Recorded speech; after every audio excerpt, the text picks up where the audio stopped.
Продолжаем наш эфир обзором экономических, спортивных событий, мировых новостей и чрезвычайных происшествий. В студии Сергей Михедов. Здравствуйте. И начнем выпуск с актуальной эпидобстановки в регионе. По информации Оперштаба, в Якутске выявили 20 новых случаев коронавируса. В Нерюнгринском районе заболели 3 человека. В Мегино-Кангаласском, Мирнинском, Чурапчинском районах по 2 случая. В Алданском и Вилюйском районах по 1 заболевшему. За сутки лаборатории республики провели 272 исследования на COVID-19. Тем временем в России разрабатывают проект сертификата вакцинации для привитых российскими препаратами от COVID-19. Он будет на русском и английском языках, сообщили в Министерстве иностранных дел. Кроме того, на профильной международной площадке Всемирной организации здравоохранения создают технические спецификации для международного цифрового сертификата вакцинации. В ней участвуют и российские эксперты, а МИД оказывает поддержку в этой работе. Ранее сообщалось, что на уровне Еврокомиссии должны одобрить предложение по сертификатам о вакцинации. Возвращаемся в наш регион. О ситуации в Алданском районе с коронавирусом рассказывает мой коллега Руслан Павлов. Добрый день, коллеги. За эту неделю в Алданском районе выявлено 6 случаев заражения ковид. О том, из какой среды выявляют специалисты данную категорию граждан, мы узнаем у руководителя Алданского Роспотребнадзора Алексея Викторовича Селютина. Алексей Викторович, где выявляется? Основная часть заболевших, вновь выявленных случаев новой коронавирусной инфекции, это работники золотодобывающих предприятий, которые приехали работать вахтовым способом. Мы держим это все под контролем. Среди местного населения зарегистрирован только 1 случай. Лечение производится амбулаторно. Сколько на сегодня человек в инфекционке находится? В инфекционном отделении находится 2 человека. Под медицинским наблюдением и на амбулаторном лечении находится 7 человек. Когда ждем очередную партию вакцины? До конца следующей недели обещали нам поставить нашу партию. Размер этой партии, к сожалению, мы пока не знаем, но заявки отправлены на более 1500 доз. Люди записываются на вакцинацию? Желающих очень много, и, что радует, среди них достаточное количество лиц старше 65 лет. Вот такая ситуация у нас в Алданском районе, коллеги. Региональное отделение фонда соцстрахования напоминает, что работодатели и юридические лица обязаны ежегодно подтверждать основной вид экономической деятельности. Если работодатель не подтвердит основной вид деятельности, фонд внесет его организацию в наиболее высокий класс профессионального риска. В этом случае взносы по обязательному соцстрахованию от несчастных случаев на производстве и профессиональных заболеваний придется платить по наиболее высокому тарифу. Региональное отделение настоятельно рекомендует предоставлять документы по подтверждению основного вида экономической деятельности путем электронного взаимодействия. Подать документы в электронном виде можно несколькими способами. Через единый портал государственных услуг, по шлюзу приема электронных документов через спецоператоров связи и через личный кабинет страхователя. Напоминаем, что срок предоставления документов ограничен. Работодатели должны предоставить заявление и справку подтверждения основного вида деятельности не позднее 15 апреля. 30 человек с ментальным нарушением переведут из интернатов на самостоятельное проживание в Якутске. Они будут жить группами в специальных помещениях совместно с социальными работниками или же получать услуги на дому. Для этого создали учебно-тренировочные комнаты в детском интернате столицы. Также в поселке Серебряный Бор в Нерюнгринском районе для этих целей приобрели квартиру. Таким образом, создают альтернативу психоневрологическим интернатам.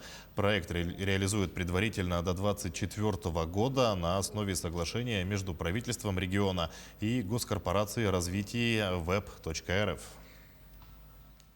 68 миллионов рублей в течение 3 лет мы планируем израсходовать на реализацию этого проекта. Получается, что на 3 года мы исключаем необходимость прямых затрат на такого рода практику на территории Республики Саха. Только в случае достижения результата мы сможем получить этот грант от правительства республики. В случае, если результат заявленный заранее, не будет достигнут, эти средства, которые акционерное общество ВЭБ-ДВ израсходует на проект, будут их риском. То есть это просто наша ответственность, что мы подготовили ребят в рамках проекта.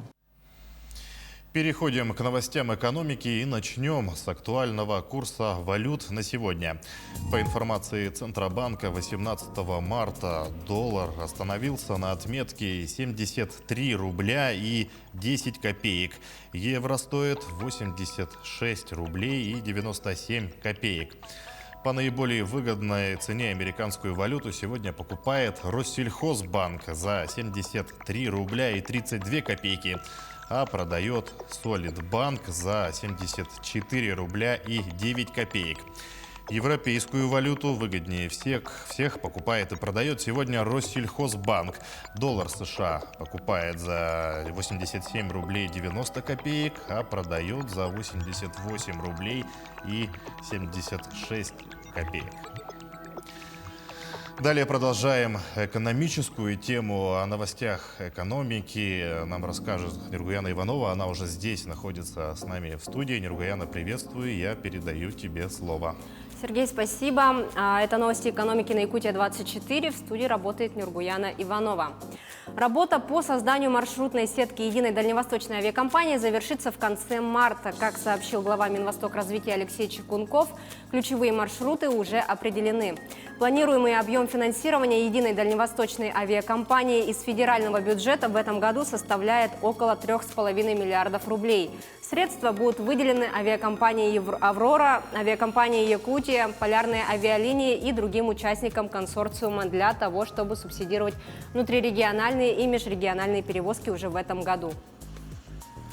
Угледобывающие предприятия России добыли свыше 70 миллионов тонн угля за 2 месяца 2021 года. Данный результат на 8,5% превышает показатели аналогичного периода прошлого года. На показатели оказало положительное влияние восстановления спроса на твердое топливо среди ключевых потребителей на мировом рынке. Отметим, что добыча бурого угля демонстрирует тенденцию к росту, несмотря на 3% спад в годовом сопоставлении. Согласно прогнозу социально-экономического развития, в текущем году на территории России планируется добыть 390 миллионов тонн угля. Таким образом, в настоящее время план выполнен на 18%. Промышленный туризм может стать драйвером развития экономики арктических регионов России.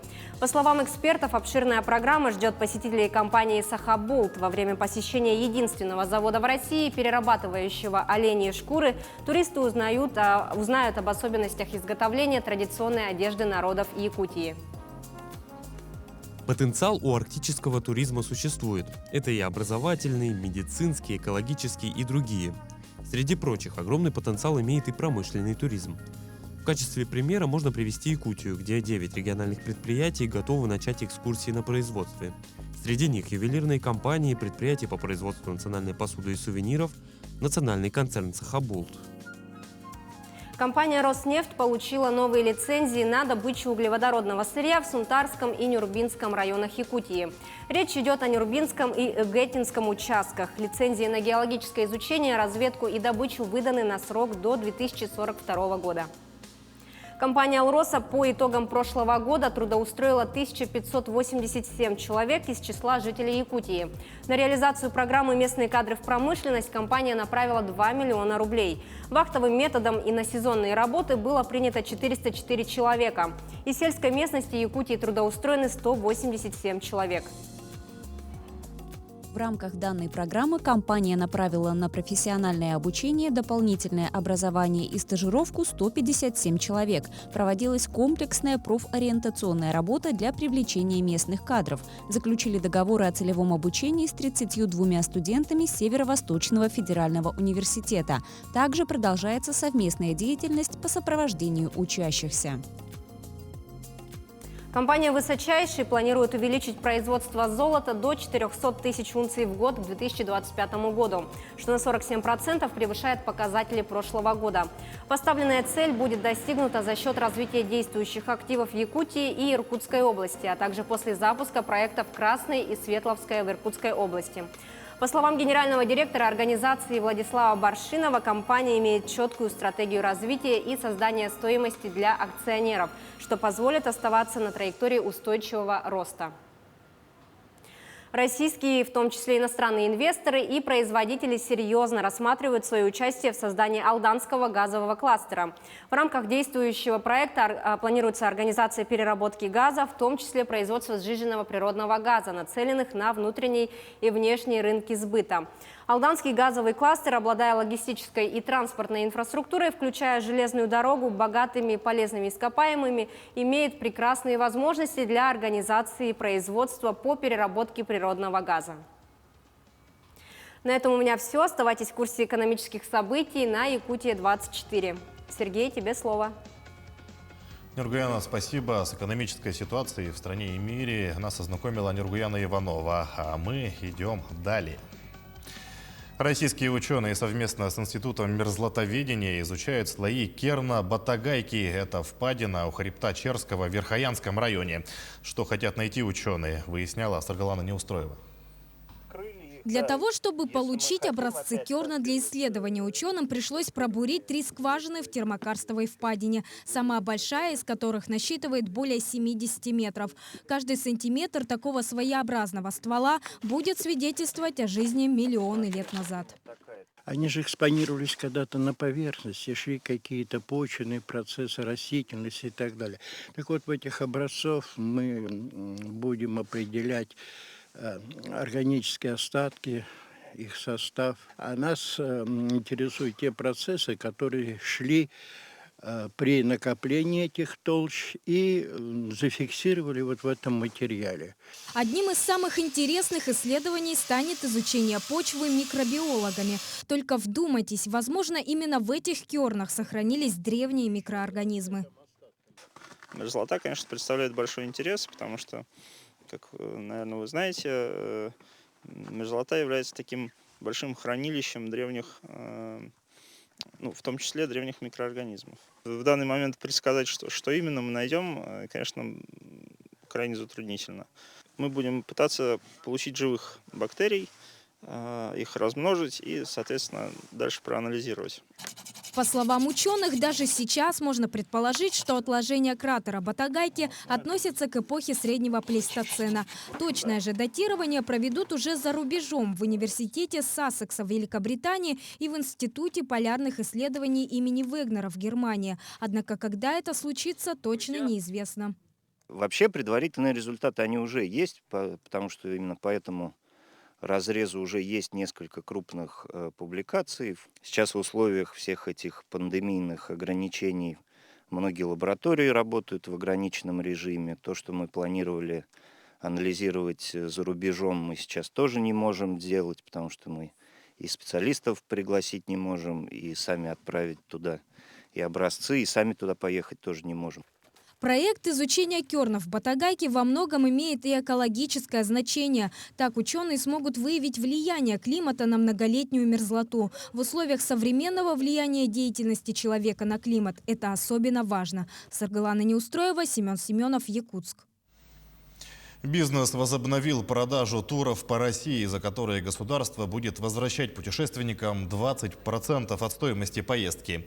Продажи туров с кэшбэком продлятся до 15 июня. Отправиться в путешествие можно, начиная с сегодня, а завершиться оно должно не позднее 30 июня. Минимальная продолжительность поездки в рамках акции составляет 2 ночи. В акции участвуют все регионы России. В Якутии планируют выпускать медицинский и аргон-кислород. Сейчас на станции Саха-Агроплем производят 4 вида азота. В прошлом году выработали 118 тонн жидкого и 3000 литров газообразного. В течение текущего года станция выпустит еще 120 тонн жидкого азота. На предприятии прямо сейчас находится наш корреспондент Ульяна Шагина. Уля, добрый день. Ждем от тебя подробностей производства.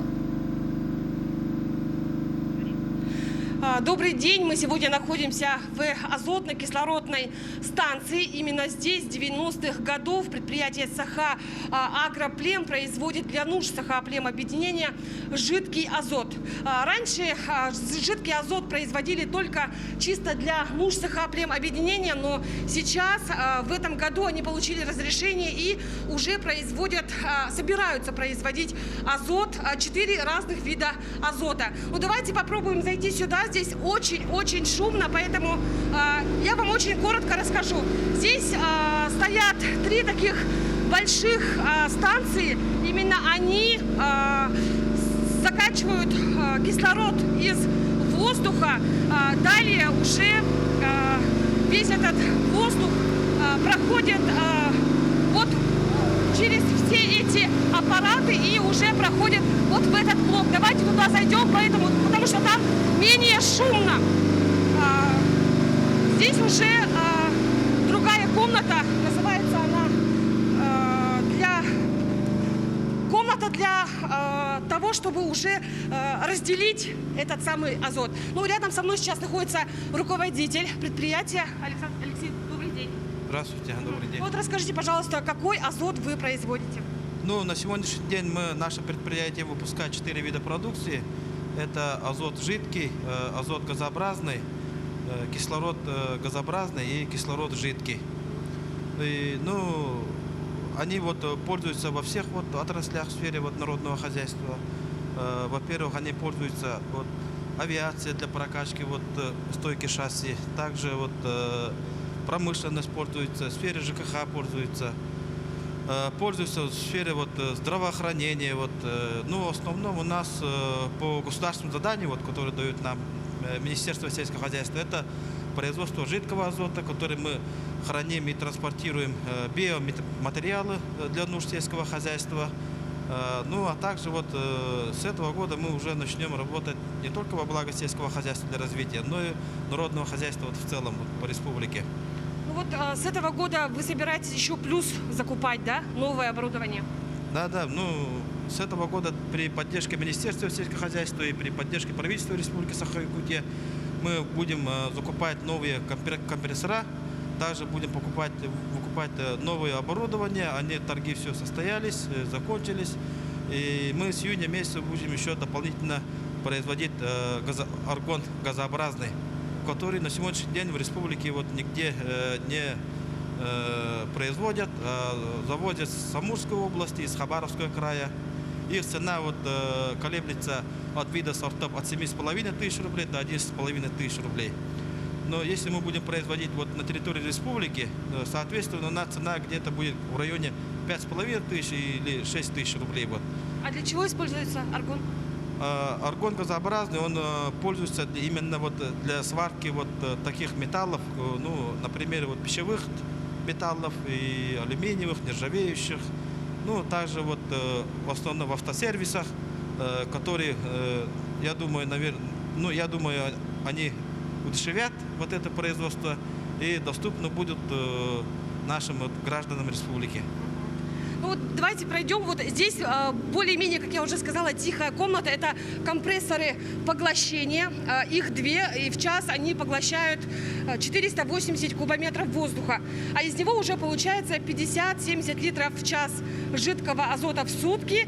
И сейчас рядом со мной Александр. Добрый день. Здравствуйте. Вы здесь работаете, да?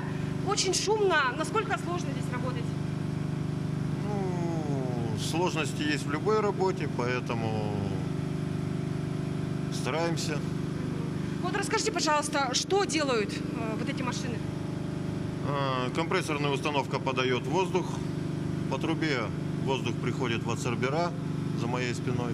Адсорбер очищает воздух, осушивает его, подает в блок разделения. Блок разделения разделяет воздух на азот и кислород. Если работаем на производстве жидкого азота, подающий воздух, который пришел очищенный уже с адсорбера, проходит через колонны, сжижается, и жидкий азот уже производим слив в техническую емкость. Насколько здесь соблюдается техника безопасности? Очень строго с техникой безопасности. Объект взрывоопасен, поэтому соблюдение техники безопасности на первом месте. Ну, что для этого делается в первую очередь? Обучение, профилактика, так сказать, и все в таком. Ну, я отмечу, что здесь работают высококвалифицированные специалисты, работают здесь посменно, поэтому здесь все очень строго. Ну и в планах у предприятия в ближайшем будущем производить еще и кислород для медицинских нужд. У меня на этом все. Передаю слово коллегам. Ульяна, благодарим за такую подробную экскурсию. Я напомню, Ульяна Шагина рассказала о производстве азота и кислорода, из кислорода в нашем регионе. Мы переходим к мировым новостям.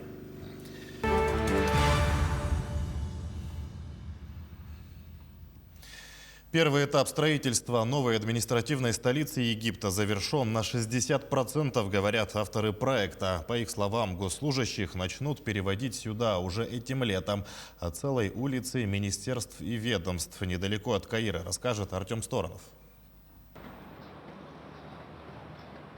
Посреди пустыни в 45 километрах к востоку от Каира кипит грандиозная работа. Строители трудятся над возведением целой улицы министерств, исламского комплекса, зданий парламента, резиденции президента, огромного парка и не менее внушительной мечети. В 2015 году власти Египта решили перенести столицу страны из Каира в новое место, которое еще только предстояло создать. Сроки окончания проекта несколько раз переносились, сначала из-за отказа Эмиратов инвестировать в него, а затем из-за пандемии коронавируса. И вот сейчас, по словам архитекторов, первая фаза строительства города, который пока что называется просто «Новая административная столица», закончена примерно на 60%. 50 тысяч служащих должны начать работать здесь уже этим летом. Мы готовимся к открытию новой административной столицы, скорее всего, в этом году. Примерно в июле мы начнем переводить сюда первых госслужащих, а официальная церемония открытия города должна состояться в конце года. По словам авторов проекта, город задумывался как полная противоположность душному и многолюдному Каиру. На каждого жителя здесь будет приходиться по 15 квадратных метров растительности. На крышах установят солнечные панели. Все платежи будут осуществляться в безналичном расчете, а за безопасностью и работой инфраструктурных объектов проследят электронные контрольные центры. На первом этапе должно быть полностью завершено строительство государственных объектов и бизнес-сектора, как ожидается к 2023 году. Второй и третий этап подразумевают преимущественно жилую застройку. По окончании работ в городе будет проживать 6 миллионов человек. Кроме того, здесь появятся монорельс и электропоезд, университеты и заведения для досуга. Правда, когда все это произойдет, пока неизвестно. Эксперты говорят, что речь идет о десятилетиях. Кроме того, многие специалисты отмечают, что жилье здесь будет дорогим и недоступным для большей части населения страны. Uber предоставит социальные гарантии британским водителям, использующим платформу Uber. Они будут получать минимальную зарплату и претендовать на оплачиваемый отпуск. Таково решение суда. Подробности далее. Верховный суд Великобритании обязал Uber выплачивать минимальную заработную плату шоферам, которые пользуются сервисом. Порядка 70 тысяч водителей получат права, соответствующие статусу сотрудника компании, а значит смогут, например, претендовать на оплачиваемый отпуск и участвовать в программе пенсионных накоплений. Тяжбы для владельцев популярного приложения начались в 2016 году. Тогда двое водителей подали жалобу, и суд по трудовым вопросам постановил, что Uber должен предоставить широкие социальные гарантии тем, кто им пользуется. Компания подала апелляцию, но успеха не добилась. Впрочем, ее представители смотрят в будущее с оптимизмом. Мы ожидаем, что сможем развивать бизнес, хорошо относясь к водителям, привлекая новых людей на платформу, а также расти, когда города начнут выходить из карантина. Это будет хорошим деловым ходом. Впрочем, оплачивать Uber будет лишь треть того времени, что водители проводят за рулем. Конечно, эти хотели большего, но в компании подчеркнули, что не могут отследить, когда человек действительно работает, а когда лишь ждет заказ. Британский аукционный дом «Кристис» готовится к двум важным для ценителей живописи событиям. В общей сложности на торгах выставлено 82 лота, среди которых работы Пабло Пикассо, Амедео Модильяни, Рене Магрита и других художников. Оба аукциона пройдут 23 марта в Лондоне, рассказывает Анастасия Дмитриева. Картины Пабло Пикассо, Рене Магрита, Жоана Миро, а также граффити Бэнкси уйдут с молотка на аукционе «Кристис» в Лондоне. Намеченные на 23 марта торги насчитывают 55 лотов, в том числе картину Пикассо «Фам ню куше о колье», лежащая обнаженная женщина в ожерелье, которая оценивается от 9 до 15 миллионов фунтов стерлингов, а 91 до 152 миллиардов рублей. Другой портрет испанского художника «Женщина, сидящая в черном кресле», как ожидается, уйдет с молотка за 6-9 миллионов фунтов, от 60 до 90 миллиардов рублей. Среди других лотов автопортрет Жана Мишеля Баскии, портрет фотографа Дилевского Амедео Модильяни и 3 автопортрета Энди Уорхола. Также аукционный дом выставляет ряд картин молодых художников. Это вызовет большой ажиотаж, считает Кит Гилл, руководитель торговой сессии. Это все об искусстве 20 века. Есть некоторые работы 21-го. Произведения, выставленные на продажу, в основном свежи для рынка. Этого и хотят наши клиенты. Бэнкси продаст граффити из клиники Саутгемптона, которая появилась там в разгар пандемии. Вырученные деньги художник намерен перечислить британской службе здравоохранения. В тот же день «Кристис» проведет еще один аукцион «Искусство сюрреализма». Это самая сильная арт-распродажа, которую «Кристис» проводил за последние 20 лет, рассказал замруководителя отдела импрессионизма и современного искусства Оливье Каму. Среди 27 лотов центральными станут «Le Mois de Vendage» «Месяц сбора винограда» Рене Магрита, написанный в 1959 году, «Пейнтюр» Жоана Миро 1925 года. Как ожидают эксперты, найдет нового владельца за более чем 9 миллионов фунтов, 90 миллиардов рублей. «Клетка, лес и черное солнце» Макса Эрнста – третий из наиболее ценных лотов предстоящих торгов. Египетский дизайнер изготавливает абажуры, крышки для столов, витрины и аксессуары из разработанного ею же материала. Его женщина делает из скорлупы яиц, орехов и ракушек, о материале, способном заменить пластик. Смотрите далее. Ранее Алкала из Каира используют скорлупу яиц и орехов для создания биоразлагаемого материала, заменяющего пластик. 31-летняя египтянка разработала продукт, пока получала степень магистра в университете. В своей художественной студии Shell Homage она перемалывает ракушки в порошок, нагревает его и прессует, а потом превращает в предметы интерьера и аксессуары. Она также собирает яичную и ореховую скорлупу из ресторанов и просит членов семьи не выбрасывать столь необходимое для нее сырье. Идея пришла ранее, когда она была еще ребенком и смотрела, как отец раскалывает орехи. Большая часть ореха состоит из скорлупы, особенно кокос. 67% – это скорлупа. Она очень твердая и выглядит как дерево. И я была поражена, почему никто не использует ее. Это просто пустая трата. Постоянный покупатель товаров из материала ранее Мохаммед Исмаил считает изобретение соотечественницы уникальным.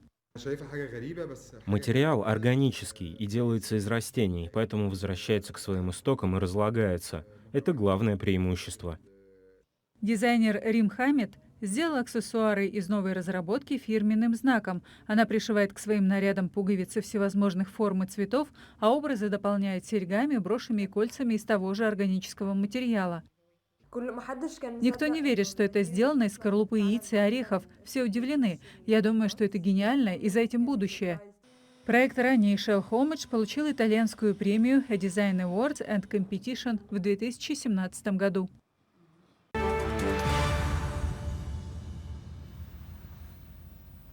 Возвращаемся в наш регион. Эксперты рассмотрят роль вузов в инновационном развитии страны. В Якутске проходит форум «Университеты и развитие геостратегических территорий России». Участники расскажут об эффективных кейсах для цифровой трансформации экосистемы вуза.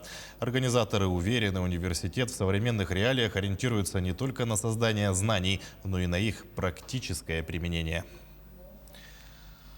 Коммунальщики Ленска с 1 марта начали очистку крыш домов от снега. Чтобы такая работа шла безопасно для прохожих, территорию дома необходимо огородить. Но сделать это не всегда получается. Мешают автомобили, которые зимуют во дворах. Даже если управляющая компания предупредит о грядущей уборке, а машины все равно не уберут, за поврежденное авто придется платить коммунальщикам. Их оштрафуют, если они не вовремя уберут снег с крыш. А вот владельцев авто к ответственности пока привлечь сложно. С 2019 года депутаты обсуждают законопроект, который разрешит оставлять автомобиль на одном месте не более чем на 3 суток. Штраф за несоблюдение будет составлять от 3 до 5 тысяч рублей. Однако закон еще не принят. Мошенники убедили жительницу Якутска взять кредит, чтобы вложиться в инвестиции. 22-летняя горожанка рассказала, что ей на телефон поступил звонок от неизвестной женщины. Звонившая представилась Юлией и предложила заработать на инвестициях. Тему продолжит мой коллега Юрий Осипов. Юра, привет. Ждем от тебя подробностей. Здравствуй, Сергей. Собеседница убедила потерпевшую зарегистрироваться на специальном сайте. Затем через приложение Skype ей позвонил куратор и обещал проконсультировать по вложениям в прибыльные операции. Узнав, что у девушки нет денег, он убедил ее оформить кредит в банке на максимальную сумму, при этом пообещав, что она его быстро погасит. Потерпевшая выполнила все инструкции, оформила на себя кредит и перечислила на указанный счет 2 платежами более 360 тысяч рублей, ожидая скорейшей прибыли. После того, как деньги были переведены, телефон куратора стал недоступен. Тогда девушка поняла, что стала жертвой мошенников, и обратилась в полицию. Здравствуйте, в эфире обзор чрезвычайных происшествий, в студии Юрий Осипов. Мужчина украл компрессор из стоматологической клиники в Якутске. Об этом сообщает пресс-служба МВД региона. В полицию поступило сообщение о краже из стоматологической клиники. Ущерб составил около 16 тысяч рублей. В ходе оперативно-розыскных мероприятий сотрудники уголовного розыска установили ранее судимого 25-летнего мужчину. Выяснилось, что подозреваемый вошел в помещение клиники и приметил в коридоре стоматологический компрессор. Воспользовавшись моментом, злоумышленник похитил оборудование. Похищенное он продал. В его отношении возбуждено уголовное дело и избрана мера пресечения в виде подписки о невыезде. Жители Якутска осуждены за покушение на хранение и сбыт поддельных купюр. По информации прокуратуры Якутии, обвиняемые ранее уже были судимы. Первый за совершение разбойных нападений, а второй неоднократно судим за хранение наркотиков и кражи. В сентябре 2018 года с помощью приложения Telegram они приобрели не менее 70 поддельных купюр Центробанка достоинством 5000 рублей. В период с сентября по ноябрь того же года они расплачивались ими в магазинах города Якутска и поселка Жатай, сбыв тем самым более 30 поддельных купюр. Преступление не было доведено до конца, и они не успели сбыть все поддельные купюры, поскольку их действия были пресечены правоохранительными органами. По результатам рассмотрения уголовного дела их приговорили к лишению свободы сроком на 1 год и 10 месяцев и 1,5 года соответственно с отбыванием наказания в исправительной колонии строгого режима. Следователи возбудили уголовное дело о воспрепятствовании законной предпринимательской деятельности по факту неисполнения окружной администрации города Якутска судебного решения о выдаче предпринимателю разрешения на строительство здания магазина. По материалам проверки, проведенной прокуратурой, установлено, что в 2017 году 2 жителей города Якутска обратились в окружную администрацию с заявлением о выдаче разрешения на строительство здания магазина. Однако, несмотря на вступившее в законную силу решение суда и неоднократные предупреждения судебного пристава-исполнителя об уголовной ответственности, Департаментом градостроительной политики было вновь принято решение об отказе в выдаче разрешения. По данным следствия, тем самым должностными лицами допущено ограничение прав и законных интересов индивидуального предпринимателя в нарушение вступившего в законную силу судебного акта. В настоящее время в рамках возбужденного уголовного дела проводятся следственные и процессуальные действия, направленные на установление всех обстоятельств произошедшего. Расследование продолжается.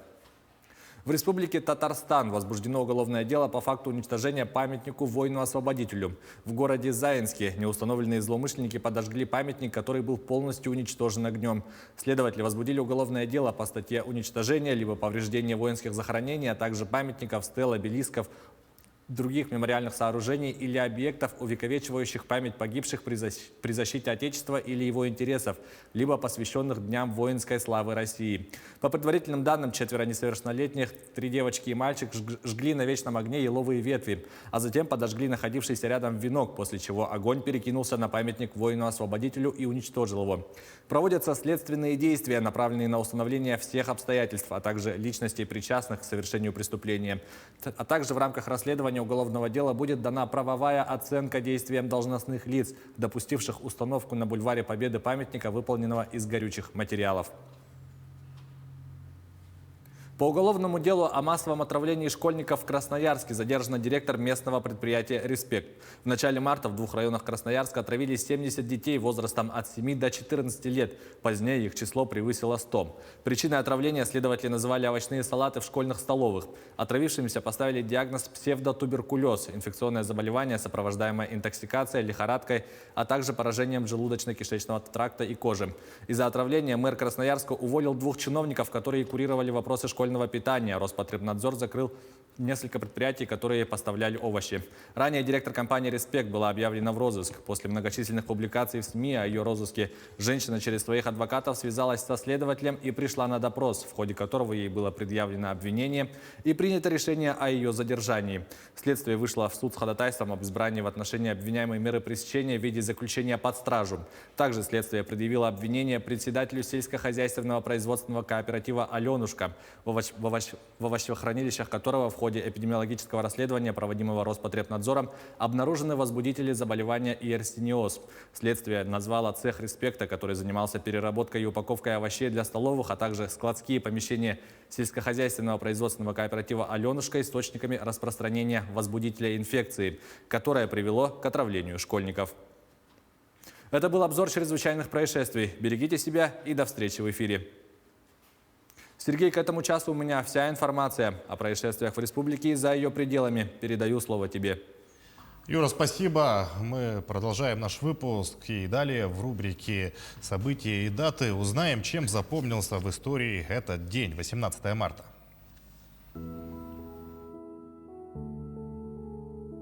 18 марта – день воссоединения Крыма с Россией. На территории полуострова этот день является праздничным и выходным. Сегодня в мире также отмечают День Парижской коммуны во знаменование победы Первой пролетарской революции в 1871 году. По народному календарю в этот день было принято замачивать семена овощей для последующей высадки. Считалось, что если сегодня стоит солнечная погода, то летом можно не бояться града. 18 марта 1662 года в Париже появился первый общественный транспорт. Это была 8-местная карета, названная «Омнибус», что означало «для всех». В этот день в 1892 году учрежден приз для лучшей хоккейной команды Кубок Стэнли. Награду ежегодно вручают победителю серии плей-офф Национальной хоккейной лиги. 18 марта 1931 года в США началось производство первых электрических бритв. В 1965 году в этот день состоялся первый в истории выход человека в открытый космос. Алексей Леонов находился за бортом космического корабля «Восход-2» около 12 минут.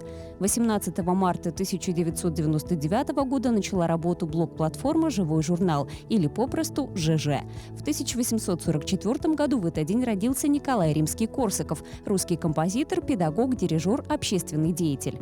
18 марта 1858 года родился Рудольф Дизель, немецкий инженер и изобретатель, создатель дизельного двигателя. В 1959 году в этот день появился на свет Люк Бессон, французский кинорежиссер, сценарист и продюсер. 18 марта 1980 года родился Алексей Ягудин, российский фигурист, олимпийский чемпион, заслуженный мастер спорта России. Именины в этот день отмечают Адриан, Георгий, Давид, Иван, Ираида, Кирилл, Константин, Марк, Николай и Федор. В регионе набирает популярность профессия фуд-фотографа. Эти люди востребованы в ресторанах, кафетериях и продовольственных компаниях. Профессиональные фотографы используют особые секреты мастерства для того, чтобы даже самая обычная еда выглядела на снимках более привлекательно. Есть у якутских специалистов в этой сфере и успехи на мировом уровне. Например, работы фудблогера Натальи Конешниковой признали одними из лучших на международном конкурсе фотографов. Тесно сотрудничаю со всеми рестораторами нашего города, потому что меню должно обновляться, но с разной периодичностью, плюс у каждого ресторана свои сезонные предложения, весенние, осенние. Хочется выходить за рамки фуд-фото, мы снимаем, ездим по Якутии, снимаем разные сюжеты. Также я увлекаюсь макросъемкой. Людям очень нравится, развивается внутренний туризм, интересны наши места. Я не рекомендую брать дорогие сразу камеры, нужно взять какую-нибудь дешевую ультрафиолетовую камеру, посмотреть, пощупать, попробовать, понять, твое, не твое, потому что этим нужно болеть. Сейчас о спорте. В Мирном в рамках программы «Стань чемпионом» открылся Центр спортивного тестирования детей с 6 до 12 лет. На прямой связи со студией находится наш корреспондент в Мирном Марфирина Алексеева. Марфирина, приветствую. Расскажи подробнее о тестировании, где его можно пройти и что именно определяет данная программа. Добрый день, Сергей. Тестирование помогает помочь детям определить их предрасположенность к занятию тем или иным видом спорта. После прохождения тестирования родитель получает рекомендации по выбору наиболее подходящего спорта направления для своего ребенка. Такая система определяет и оценивает свыше 150 показателей. Это, к примеру, оценка общего физического развития, определение конституции и пропорции тела, оценка состава тела и опорно-двигательного аппарата. Мы пообщались со специалистом, проводящим тест. Он поделился некоторыми подробностями. Предлагаю послушать. Записаться можно на сайте «Стань чемпионом». При себе необходимо будет иметь спортивную форму, медицинскую справку, свидетельство о рождении и электронную почту родителя, так как после прохождения всех тестов на электронную почту приходят результаты ребенка по прохождению тестирования «Стань чемпионом». Состоит у нас из 4 этапов. Первый этап – это антропометрическое исследование. Второй этап у нас исследование вариабельности ритма сердца. Третий этап у нас состоит из психофизического исследования. И 4-й этап у нас спортивное тестирование. На протяжении тестирования ребенок проходит 150 тестов, и из них складывается показатель физического состояния, эмоционального состояния ребенка и показывает предрасположенность ребенка к данному виду спорта. То есть комплекс может показать несколько видов спорта. Он покажет наилучшую склонность, среднюю склонность и низкую склонность к спорту. То есть и это поможет родителю определиться с выбором вида спорта. А я, как родитель ребенка, который уже прошел тест, тоже хочу поделиться своими некоторыми такими эмоциями. Мы сегодня прошли тест длился примерно 1,5 часа, и уже буквально через минуты 2-3 мне пришла на почту полная рекомендация, очень подробная, прям расписанная на 18 листов. Там написаны все виды спорта, которые могут намного лучше подойти моему ребенку, также те, которые не очень подойдут, но можно развить. Но самое главное, что мне понравилось, то, что там еще и медицинские рекомендации, то есть полностью делалось ЭКГ, объем легких. В общем, очень интересно, советую. Хотелось бы еще отметить, что такая программа работает не только в Мирном, но и в Удачном и в Айхале. Записаться очень легко через сайт champion.ru. Сергей? Марфирина, спасибо. Остается надеяться, что после внедрения программы «Стань чемпионом» чемпионов в Якутии станет больше. Сегодня в Будапеште стартует европейский лицензионный турнир по вольной борьбе. Финалисты в каждой весовой категории получат путевки для своей страны на Олимпийские игры в Токио. В составе сборных команд Белоруссии и Македонии в отборочных соревнованиях примут участие якутские легионеры. Жеребьевка, которая состоялась накануне, выдалась достаточно суровой для наших спортсменов. Соперники якутских борцов в первом круге турнира – главные фавориты. Так, опытному Владиславу Андрееву в первом круге будет противостоять чемпион Европы 2019 года Арсен Арутюнян из Армении. Македонец Владимир Егоров на стадии квалификации встретится с чемпионом Грузии Бека Буджишвили. А первым соперником Нюргуна Скрябина, скорее всего, станет обладатель Кубка мира 2020 Вазген Тиванян из Армении. А якутские классики уже выиграли медали первенства Дальнего Востока. Среди юниоров из 9 спортсменов, представлявших нашу республику в Чите, все заняли призовые места. В весе 55 килограммов первое место занял Шамаев Иван, студент первого курса ИФКИС. Второе и третье место взяли воспитанники УОР Степанов Родион и Григорьев Дмитрий. В 63 килограммах третье место занял воспитанник УОР Артур Константинов. В весе 67 килограммов воспитанники Владислав Павлов Павлов и Иннокентий Дарбасов заняли 2-е и 3-е места. В 72 килограммов воспитанники столичного УОР Павлов Сергей занял 2-е место. В весе 130 килограммов 2-м стал студент 3-го курса ИФКИ ССФУ Роман Нестеров. 3-е место занял учащийся 10 класса 14-й школы Якутска Вадим Окороков. Победители и призеры первенства Дальнего Востока получили именные путевки на участие в первенстве России по греко-римской борьбе среди юниоров. А в Севастополе силач отбуксировал самолет весом более 30 тонн и установил рекорд России. Свое достижение он приурочил к 7-й годовщине русской весны, рассказывает Анастасия Дмитриева.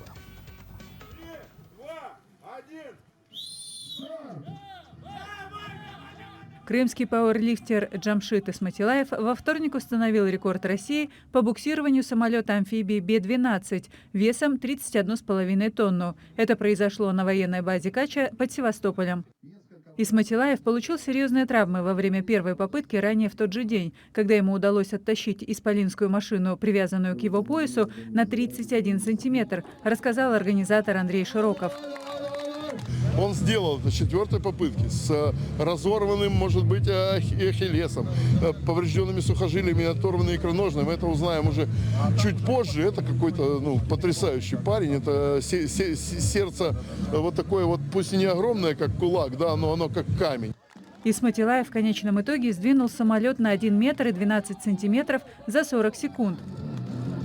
Это не то, что сложно было, это какой-то мега-шаг через себя. Это что-то, это потрясающее.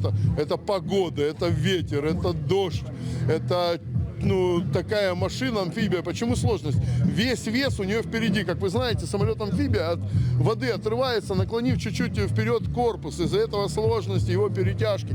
Результат был подтвержден представителем книги рекордов России. Сам силач рассказал, что не смог бы справиться без вдохновения. Тяжело. Вы знаете, когда годовщина 7 лет Крымской весны, еще и 100 лет авиации, морского флота, как-то это все подбадривает. Я думаю, благодаря этому все получилось. Спасибо. Москва аннексировала Крым в 2014 году, что вызвало наиболее серьезную со времен Холодной войны напряженность в отношениях с Западом. К другим темам. Сегодня 4-й день, как начался Великий пост у православных христиан. Он является самым долгим и строгим в плане ограничений из всех многодневных постов и продлится целых 50 дней. О том, как правильно провести этот период, узнала наша коллега из Нерюнгри Ирина Кичигина. Для многих из нас пост – это своеобразная диета, когда мы отказываемся от жирной, животной и вредной пищи. Однако духовенство православной церкви настаивает, что пост – это в первую очередь время, которое православные верующие проводят в непрестанных молитвах, размышляют о спасении своей души, искореняют пороки и усмиряют плоть. И ограничение в пище – это только одно из условий усмирения плоти. В Евангелии есть такие слова: «Когда поститесь, не будьте унылы». И действительно, если человек заботится о своей душе, думает о здоровье своей души, то он Великий пост воспринимает с радостью. В песнопениях во всех храмах во время Великого поста есть такие слова: «Поститесь, братья, телесно, поститесь и духовно». И пост имеет только тогда религиозный смысл, когда он соединен с духовным деланием, то есть с молитвой. Что касается еды, то постный стол подразумевает отказ от молочных, мясных продуктов, а также от того, к чему постящийся испытывает слабость. Но существуют так называемые послабления для людей пожилого возраста, беременных, ослабленных болезнью и трудящихся в тяжелых условиях. Для тех же, кто неукоснительно соблюдает пост, есть множество рецептов разнообразить кухню. Охота чего-то сладкого можно заменить какими-то необычно вкусными, но постными рецептами. Вот я в первый раз у нас в храме попробовала такой рецепт. Это печеные яблоки с орехами грецкими, с медом. Они очень вкусные и сытные, постные и полезные, можно и взрослым, и детям. Напомним, что пост продлится до 1 мая. В этот период будут проходить церковные богослужения, которые укрепляют верующих и готовят к празднику Пасхи. А Светлое Христово воскресенье в этом году придется на 2 мая. Ирина Кичигина, Вадим Барашков, Нерюнгри. В Доме художников открыли персональную выставку Миры Аргуновой. Художник-живописец в основном орудует масляной техникой. Круг тем и сюжетов разнообразен. Это и портреты, и пейзажи, и натюрморты. Из 50 картин, представленных на выставке, больше половины созданы в период пандемии. Так, например, картина в самоизоляции была написана в прошлом году. Также внимание приковывает масштабная работа «Мечты сбываются», посвященная российскому мегапроекту «Сила Сибири». 9-ю персональную выставку Миры Аргуновой можно посетить до 18 апреля. В первую очередь, конечно, появляется какая-то идея, потом ведутся поиски, эскизные поиски, делается серия эскизов, набросков с натуры, рождается композиция и приступается уже работа непосредственно на холсте, которая ведется в несколько слоев. Солисты Государственного театра оперы и балета примерили костюмы к новой опере «Кармен». Над нарядами работал художник Сергей Новиков из Санкт-Петербурга. Молодым и креативным художникам-постановщикам по костюмам осуществлено более 70 постановок в театрах России, Казахстана, Европы. И совсем скоро мы увидим творение художника. На Айталине Адамовой не просто сценический костюм. Как признается солистка театра оперы и балета, с ним нужно сродниться. Немаловажную роль играют детали образа, даже самые мелкие аксессуары. Шляпку вот я вот так держу, снимаю уже, понимаете, характер, поэтому это очень важно. Не только костюма, но и маленькие такие.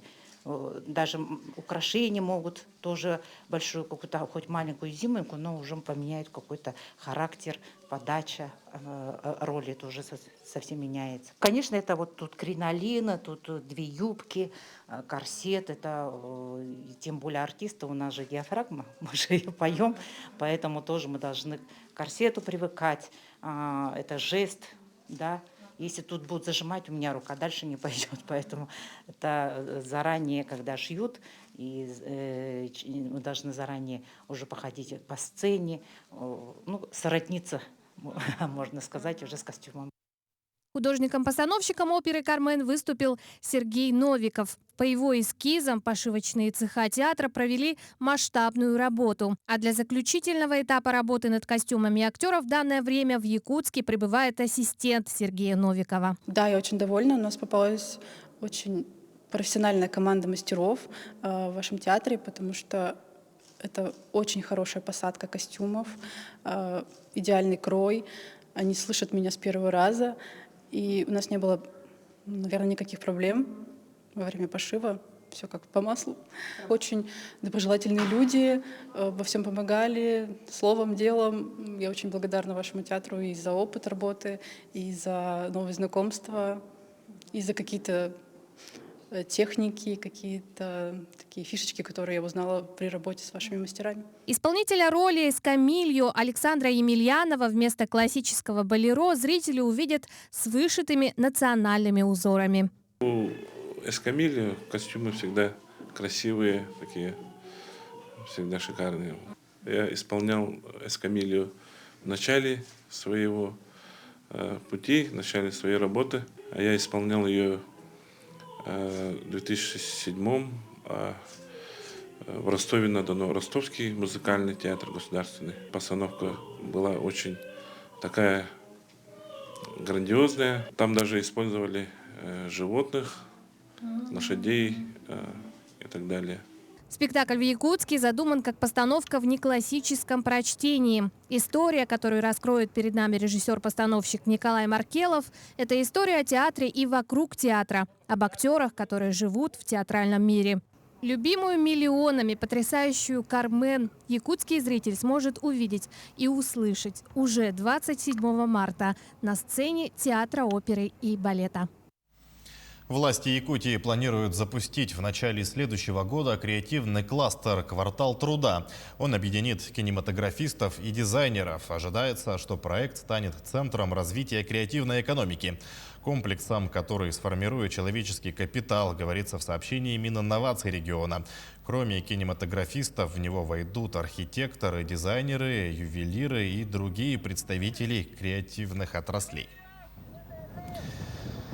кто мы есть на самом деле? Именно таким вопросом задаются герои фильма «Никто», прокат которого стартовал в столичных кинотеатрах. А любителей семейных мультипликационных картин ждут еще 2 премьеры «Айнбо», а также «Ганзель, Гретель» и «Агентство магии». Подробности в обзоре далее. Айнбо, именно тебя избрали. Мультфильм «Айнбо. Сердце Амазонии» расскажет о бесстрашной девочке, которая родилась и выросла в таинственных амазонских джунглях. Узнав, что ее родному поселку грозит опасность, она тотчас отправляется за помощью в компанию удивительных зверей. Их ждет восхождение к пылающему вулкану, встреча с могущественным духом Амазонии и схватка с мифическим чудовищем. Это разве обнимашки? Вот обнимашки! Даже не верится, что мы работаем вместе. Кинотеатры приглашают на еще один анимационный приключенческий фильм. Гретель – одна из лучших агентов сверхсекретного отдела магической безопасности. Именно ей поручают расследовать преступление века – загадочное исчезновение короля. И без того непростое дело усложняется тем, что ее напарником становится родной брат Ганзель – известный мошенник, бросающий тень на безупречную репутацию суперагента. Вместе им предстоит проникнуть в жуткие тайны волшебного мира, сразиться с силами зла и бросить вызов могущественной ведьме. Слышал, у тебя прошлой ночью были гости? Картина «Никто» заставит задуматься о том, кто мы есть на самом деле и что за демоны живут глубоко внутри нас. Хэтч Менсел – примерный семьянин, хороший сосед и вообще человек положительный во всех отношениях. Но долгие годы в нем копились сдерживаемые ярости и раздражения. Они и врываются на волю в момент, когда в дом Хэтча забираются грабители. Герою предстоит столкнуться с самой темной стороной самого себя. Да кто ты вообще такой? Я никто. Собака – лучший друг человека. Эту простую истину подтверждает новый семейный фильм «Пальма» от режиссера Александра Домогарова-младшего. 18 марта на экраны выходит история русской Хатико – овчарки, которая 2 года ждала в аэропорту своего хозяина. Зря я тебя дурой назвал. Не прав. И что от меня требуется? Во время Холодной войны Олег Пеньковский, полковник ГРУ Генштаба Минобороны, выходит на связь с британским бизнесменом и шпионом, заинтересованным в постоянном контакте с Москвой.